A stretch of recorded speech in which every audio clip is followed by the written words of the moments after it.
Apa yang dijanjikan, Pak? Bapak ada cerita nggak dapat janji apa pada waktu itu sehingga mau untuk nikahin si Riri? Dijanjikan akan disenangkan. Setelah dinikahin itu dikasih 300.000. Pokoknya tiap mau sholat Jumat, Erik itu pasti bersetubuh. Waktu dia setelah ngaji, nah itu dia ngambil kesempatan untuk menyetubui anaknya bapak ini. Kalau kamu mau dengan seorang kiai, nanti kamu kalau sudah menikah sama aku, seorang kiai, nanti kamu di surga dibikinkan rumah berlapis emas.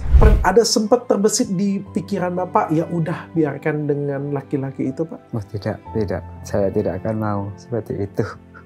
Biasanya orang kecil saya tidak akan mau. Sampai ada gituan lagi.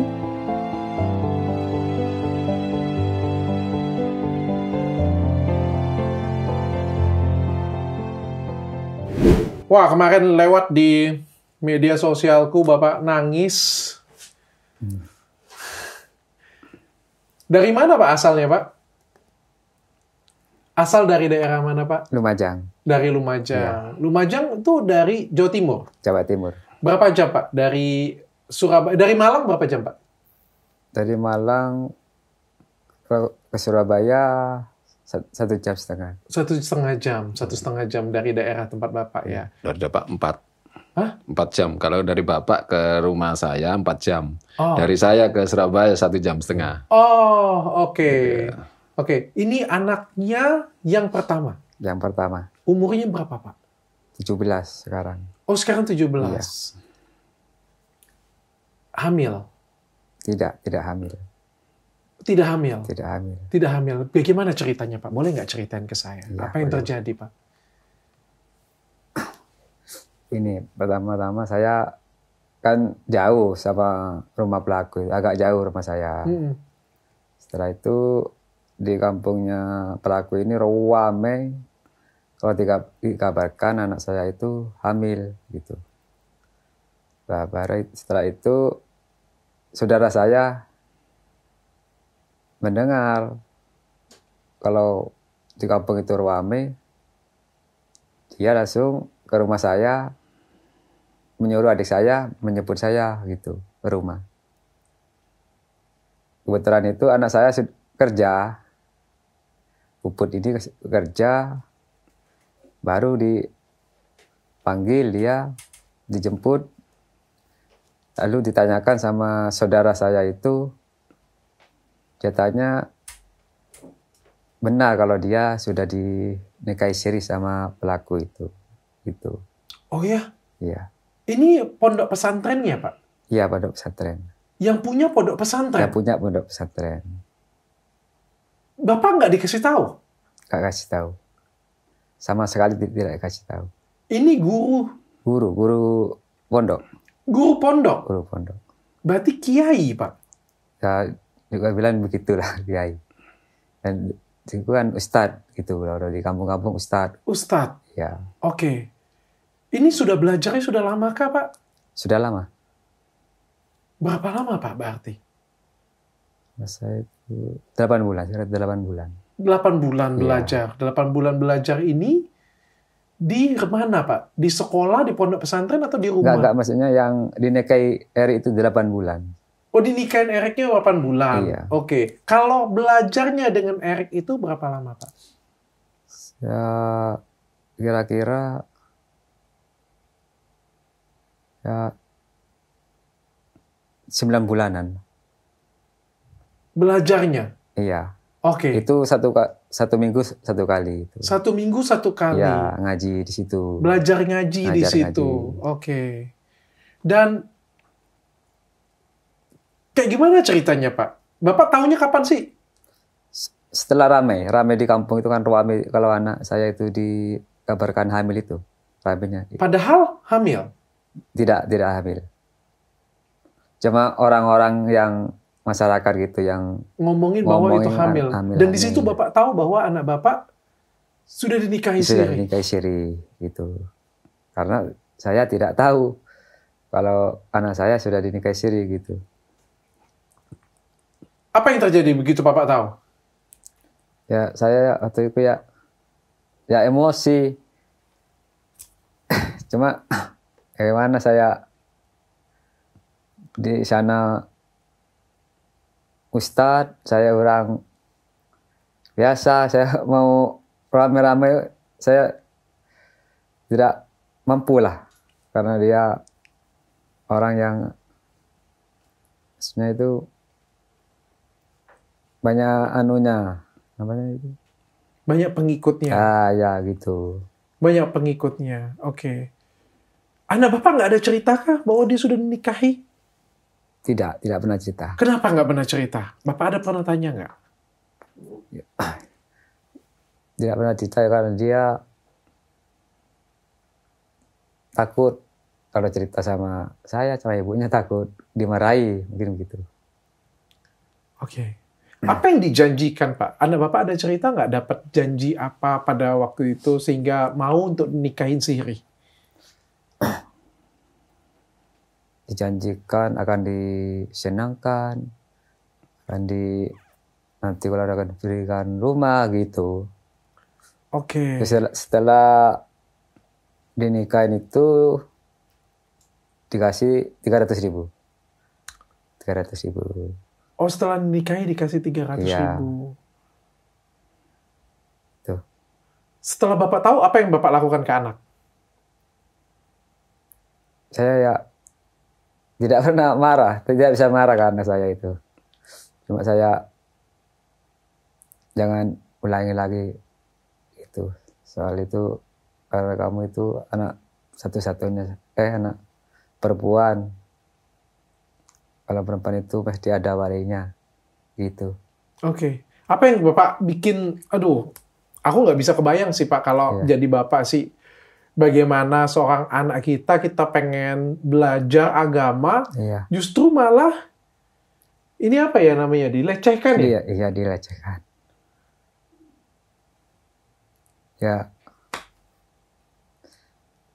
Ya, bagaimana ya, kalau saya itu sebagai orang tua, ya hancurlah hati saya, gitu.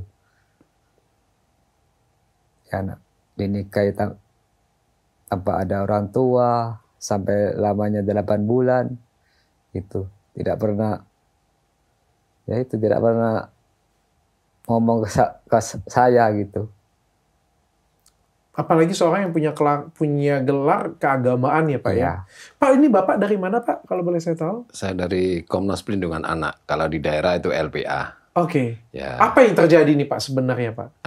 Setelah ketahui di kampung itu rame-rame dikabarkan hamil. Lah Bapak ini kan memang jujur orang ini penyabar. Dia tidak pernah mukul, tidak pernah marah. Akhirnya lapor pada saudaranya. Lah saudaranya namanya Agus itu ngomong, oh ya tak kok nang Pak Daniel lah. Nah, akhirnya dia datang ke tempat saya. Saya ajak 4 mata.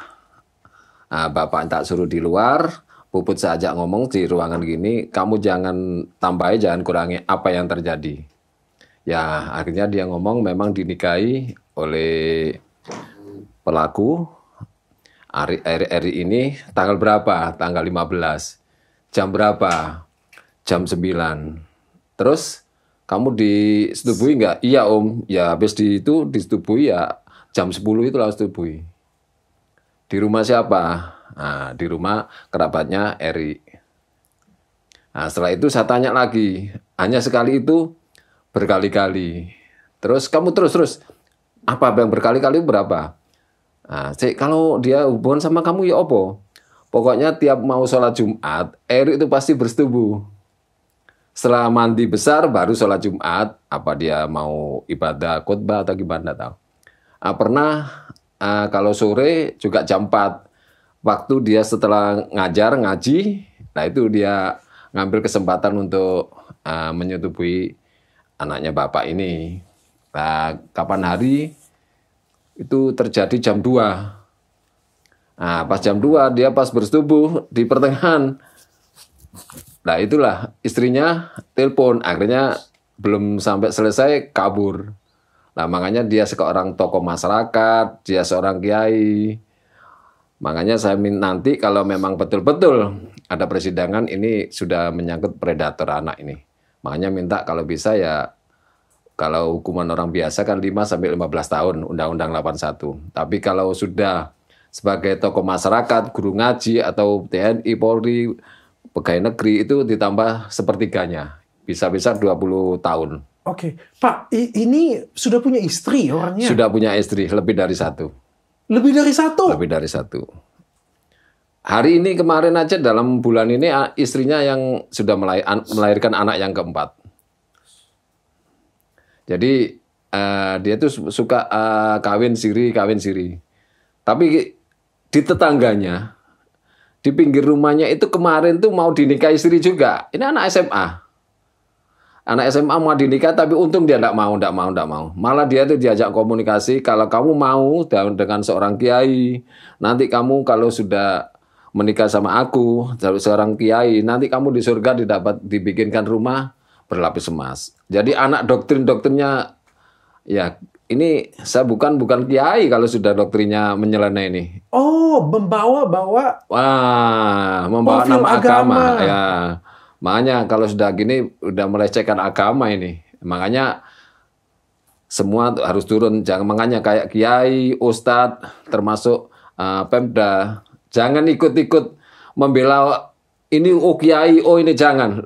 Lebih baik ya sudah dimasukkan aja. Tapi ini sudah melecehkan agama kan. Apalagi kawin sirinya tanpa orang tua. Ada apa yang diceritakan oleh anak Bapak diiming-iming sehingga mau untuk nikah di situ? Jam 9 ya. Malam atau 9 pagi ini? 9 pagi. 9 pagi, jam 9 pagi. Ya. Apa yang diiming-iming sehingga mau? Dia itu sudah berkali-kali memang mau diajak mau menikah, tapi dia tidak mau. Tidak mau, terus tidak mau. Tapi lama-kelamaan dia itu telepon, terus merayu, terus ya akhirnya saudaranya suruh jemput. Nah, suruh jemput saudaranya itu langsung dinikahkan waktu itu. Ya tanggal 15 Agustus itu jam 9 langsung ya sudah setubuh itu. Makanya kalau sudah pelaku pada anak pidana, sudah Pak, kita berangkat lapor polisi. Lapor ini. Dan pada waktu itu umur anak bapaknya masih 16 tahun. 16 tahun. Masih kecil. Seperti cucu saya. Sekarang aja dia sama cucu saya. Itu loh. Makanya saya juga kadang-kadang mendampingi anak-anak ya. Kalau sudah saya ini orangnya keras. Tapi kalau sudah melihat anak, saya ini sudah meleleh, gak kuat. Saya punya cucu, makanya kita mohon nanti pada pengadilan ya, ada kepolisian. Ya sudah, hukum seberat-beratnya. Bapak ketemu orangnya, Pak? Ketemu. Ya, sempat ke rumah itu. Lalu apa yang Bapak lakukan? Pertama itu dia kan dipanggil ke rumahnya teman saya, ke rumah saudara saya itu, ditanya, dia malah dalil gitu, pakai dalil agama. Dalil agama gitu. Lalu ayahnya pelaku itu nggak apa-apa kalau orang lelaki itu bestri 4 itu nggak apa-apa, sudah biasa gitu. Ya kecuali ada walinya kan nggak apa-apa. Kalau tidak ada walinya sama saja dia zina gitu. Terus Bapak lihat kayak gitu, Bapak nggak gebukin, Pak? Tidak. Karena takut. Takut karena dia sebagai di sana kan di tokoh masyarakat, orang yang sebagai pendiri pondok kan juga dia sebagai yang pondok itu. Oh, berarti ini orangnya orang besar, orang hebat yang disegani. Ya. Mohon maaf, Pak, umurnya berapa ya, Pak ya? 34-35 itu. Masih muda. Masih muda. Masih muda. Makanya kalau masih muda itu karena sudah dugaan saya lebih dari 1. Kalau lebih dari 1 sudah predator lah. Dia tidak bisa dimaafkan, dan lagi kalau sudah itu lebih baik ya dihukum seumur hidup. Biar nggak terjadi lagi pada anak-anak, apalagi umurnya masih 35. Sekarang psikologis anak bapaknya bagaimana? Anaknya, wah ini trauma banget. Trauma. Makanya saya ajak jalan-jalan, kan saya punya cucu SMP kelas 3 juga. Saya ajak jalan kemana, biar pulih lagi. Tapi di hati saya, 5 bulan, 6 bulan nggak bisa ini. Berat ini. Ke rumah kakeknya nggak berani kok. Keluar rumah nggak berani Puput itu. Nggak berani, ngurung di rumah terus. Ngurung dia. Makanya orang tuanya saya ajak, ayo kita ketemu, kita ajak jalan. Malah orang tuanya nanti saya suruh kalau pasar aja, pokoknya jangan sampai murung di kamar. Nah, sekarang saya ajak, termasuk cucu saya kan memang saya punya cucu SMP perempuan-perempuan tuh. Jadi memang saya kalau ada kasus anak-anak itu anak saya, cucu saya ajak jalan, diajak ngomong. Biar pikirannya tuh melupakan yang kemarin. Oke. Tapi ya bersyukurlah anak saya yang perempuan juga ikut saya. Jadi kalau saya sekarang ke sini, anak saya yang ngomong. Jadi diajak jalan kemana, apa. Jangan sampai anak itu diam. Takutnya murung, ya kalau kuat. Kalau bunuh diri, ya itu yang saya khawatirkan. Selama 8 bulan nggak ada gejala gitu Pak? Tinggalnya tetap dengan Bapak? Iya, Nggak ada gejala yang Bapak lihat? nggak ada. Benar-benar nggak ketahuan? Nggak ketahuan. Karena gosip aja di kampung baru Bapak bisa tahu? Ketemu saya cuma kalau sudah malam gitu. Saya kan kerja terus. Gitu. Oke. Pak, aku sebenarnya nggak boleh tanya ini Pak, tapi aku pengen tahu dari perspektifnya Bapak ya Pak ya. Iya. Kan bagaimanapun juga ini sudah terjadi Pak, dan Iya. Bapak kan punya anak cewek. Iya. Kalau saya itu anak cewek saya, hal yang sama akan saya lakukan. Saya akan penjarakan dia. Iya. Kalau perlu sebelum saya penjarain, saya gebukin dulu dia Pak. Karena ini menurut saya kejahatan seksual, Iya. predator anak ini. Ya luar biasa menurut saya ya. Apalagi ini membawa iming-iming dengan nama agama lagi. Nah. Agama yang suci, agama yang bagus, dikotorin oleh orang seperti ini punya. Tapi di satu sisi, saya sih akan lakukan itu. Tapi di satu sisi kan pasti Bapak juga ada terpikir, anak Bapak ini kan sudah terlanjur. Sudah terlanjur.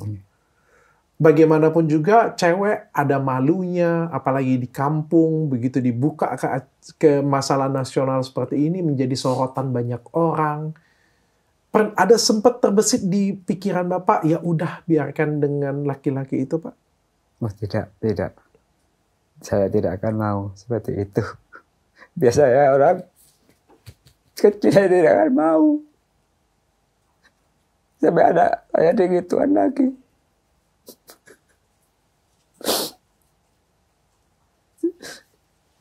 Jangan pernah biar disepelekan orang. Anak saya masih anaknya orang kecil. Dia pernah ke rumah pelaku itu sama ayahnya. Dia melakukan apa yang saya minta dia akan turuti, gitu. Dia bilang? Iya. Yang penting dia menyambut laporan. Saya tidak akan pernah nyambut laporan itu sampai kapan. Saya bilang gitu. Dia bilang, kamu minta apapun, saya disuruh apapun, saya akan ikut. Tapi saya tidak akan mau. Anak saya tidak akan apa itu? Bisa pulih. Karena dia orang kaya, anak saya akan disepelekan seperti itu. Bapak dijanjikan apa oleh dia? Dia tidak ngomong, cuma dia katanya disuruh apa, kamu minta apapun, dia akan lakukan begitu. Tidak mau Bapak? Tidak mau. Apa mau Bapak sekarang? Mau saya ya proses hukum gitu. Dihukum seberat-beratnya. Seberat-beratnya. Biar dia merasakan kehancuran hati saya. Pernah dapat ancaman nggak Pak anaknya Pak untuk cerita ke Bapak gitu selama 8 bulan ini? Enggak, cuma dia tertekan gitu. Ya ceritanya selama 8 bulan itu dia dihubungi terus, jangan bilang siapa, terus gitu sampai 8 bulan gitu. Tapi anak saya itu tertekan mau bicara sama saya, takut dimarahi gitu. Jadi selama itu tertekan anak saya. Oke. Katanya pelakunya sendiri mangkir dari panggilan Pak. Nah, mangkir. Ya. Ini sekarang sudah ditangkap? Sudah ditangkap, sudah ditahan. Alhamdulillah. Informasinya sudah ditahan. Sudah ditahan. Sudah ditahan. Benar-benar sudah ditahan. Sudah ditahan. Jadi ini tadi Mas Iwan dari TV One sudah konfirmasi, sudah ditahan Pak Daniel. Dan kita nggak tahu memang ke sini tuh sudah di beritanya dari Mas Iwan dari TV One itu sudah ditahan. Harapannya dihukum berapa tahun, Pak? Kalau harapan dari Bapak? Ya harapan saya dihukum 20 tahun lah. 20 tahun. Pak, potong kebiri, Pak. Setuju, Pak? Ya, tidak tahu soal itu. Nggak tahu soal itu. Pak, katanya Erik ini orang kuat, katanya, Pak. Apa benar?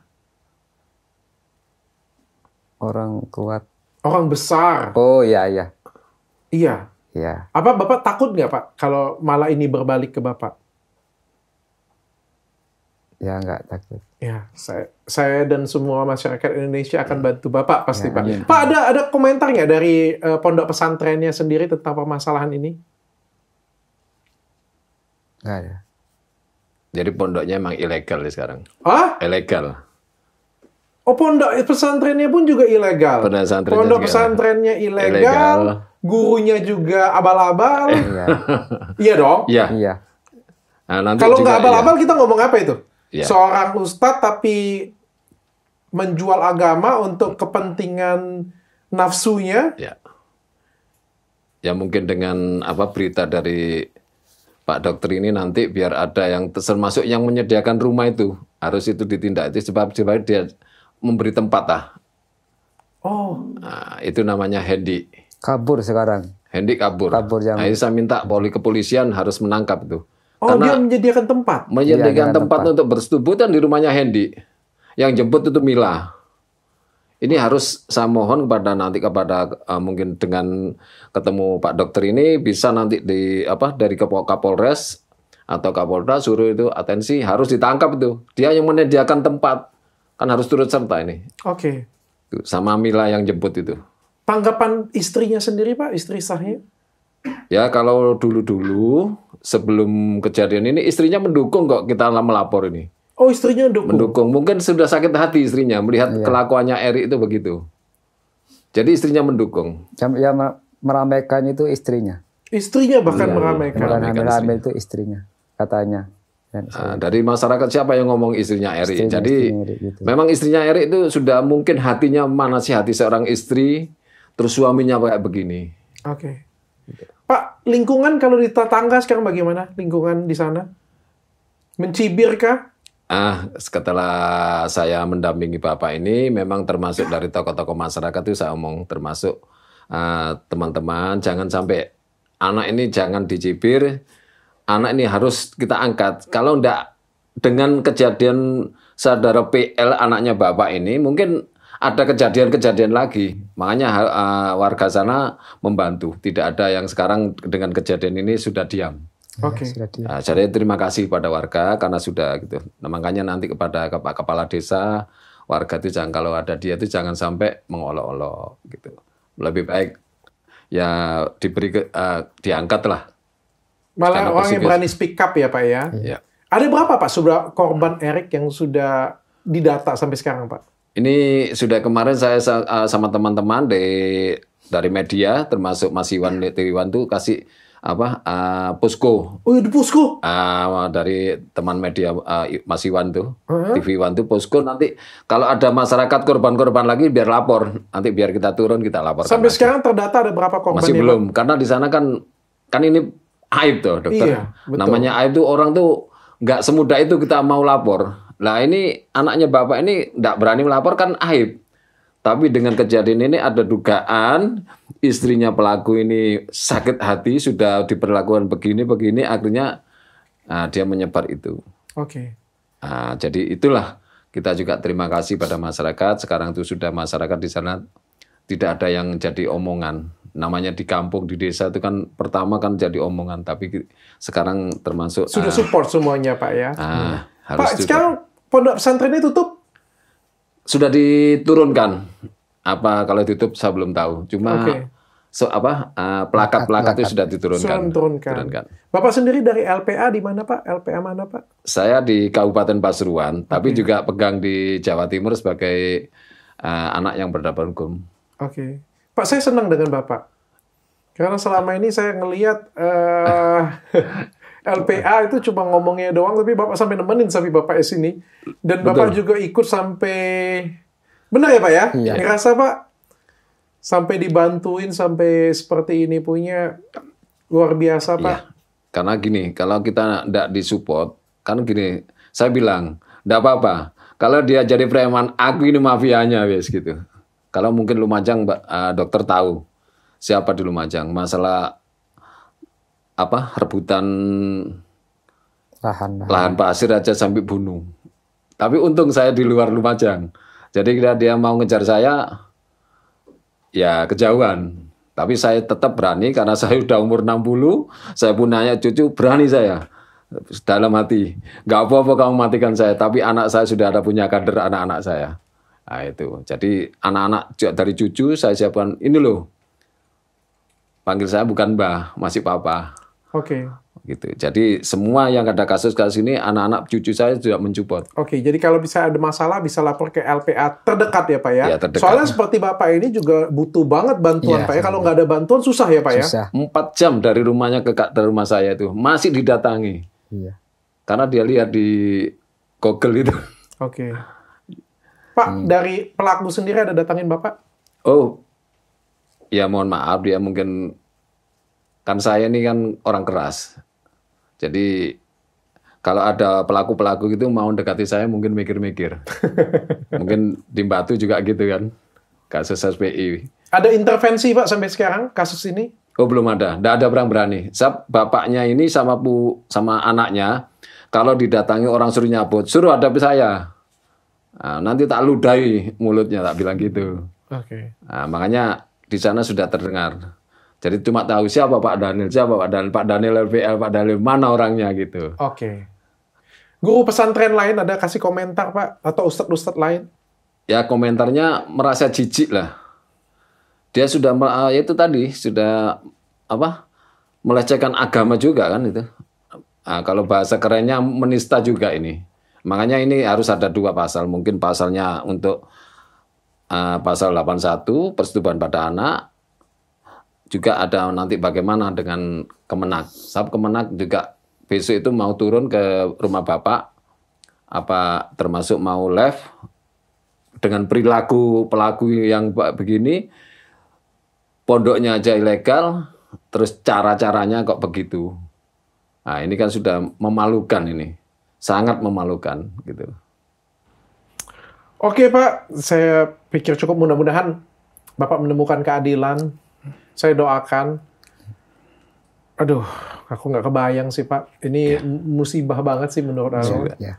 Jaga memang anak perempuan seperti ini, tapi memang pelakunya benar-benar bejat dan Sangat bejat ini. Harus dihukum berat. Hukum berat itu. Itu pinginnya. Saya dampingi sampai pengadilan. Kalau nanti di pengadilan masih dihukum rendah, akan saya kejar sampai ke pengadilan yang tertinggi. luar biasa Pak Daniel. Kita orang Indonesia butuh orang-orang seperti Pak Daniel untuk support. Karena seperti sekali lagi saya melihat kan, kita dari wawancara aja kan tahu ya Pak ya, Pak Mat Okim ini juga orang desa Betul. yang mungkin punya banyak keterbatasan, banyak butuh support. Ya. Orang-orang seperti Bapak pastinya sangat dibutuhkan untuk mensupport. Kalau enggak, masalah ini tenggelam. Ya. Yang dilawan juga bukan orang biasa. Ya. Karena darah saya ini di Manado itu, mbak saya ini kan pendeta. Lah darah dari ibu saya ini seorang kiai juga. Makanya dua tokoh agama. Jadi saya mengalir. Jadi kamu melecehkan agama, saya juga marah. Gitu. Pesan terakhir Pak Daniel, ada yang pengen disampaikan mungkin ke orang tua atau anak yang mungkin jadi korban juga tapi belum speak up? Ya, kepada korban-korban yang dari pelaku ini, jangan malu-malu. Mari, sudah ada kita tempatkan posko di Lumajang dengan TV One, Mas Iwan sudah menggantikan posko, lapor saja. Nanti kita dampingi. Tanpa ada biaya 1 rupiah pun, termasuk bapak-bapak ini. Jadi kita nanti, kalau memang dia seorang pelaku, saya anggap dia predator kalau lebih dari 2. Lebih baik lapor, kita sikat. Sampai kemanapun akan saya kejar dia tuh. Oke, Ya. terima kasih Pak. Pak, Terima kasih. sing sabar Pak ya. Nggih. Semangat Pak, tetap harus kasih semangat ke anak-anak. Iya, Jangan jadikan ini suatu yang akhir, tapi bagaimanapun ini adalah awal, mungkin awal yang baru. Kasih semangat yang baru supaya mentalnya juga jadi lebih baik Pak, lebih sehat. Ya. Sehat terus Pak ya. Ya. Cukup dengan